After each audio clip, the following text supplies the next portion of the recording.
రాజు యుద్ధంలో ఓడిపోయాడట. ఓడిపోయి కొందరు భటులతో సైన్యాలతో ఒక దగ్గర కూర్చుండిపోయాడు. బాధతో నేను నా రాజ్యాన్ని కోల్పోయాను, రాజు స్థానాన్ని కోల్పోయాడని బాధపడుతూ ఒక చెట్టు కింద కూర్చున్నాడు. అతను గమనించింది ఏంటంటే, ఒక చీమ చెట్టుపైకి ఎక్కుతూ ఉంది. గాలి రాగానే కింద పడిపోయింది, మళ్ళీ ఎక్కింది, మళ్ళీ పడిపోయింది. ఇలా 5 సార్లు ఎక్కింది, కింద పడిపోయింది ఏదో కారణం చేత.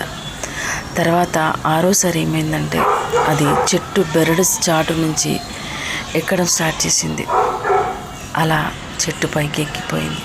ఎంత గాలి వచ్చినా ఆ చెట్టు యొక్క బెరడు అడ్డంగా ఉండడంతో చీమ పైకి ఎక్కిపోయింది, తన గమ్యాన్ని చేరుకుంది.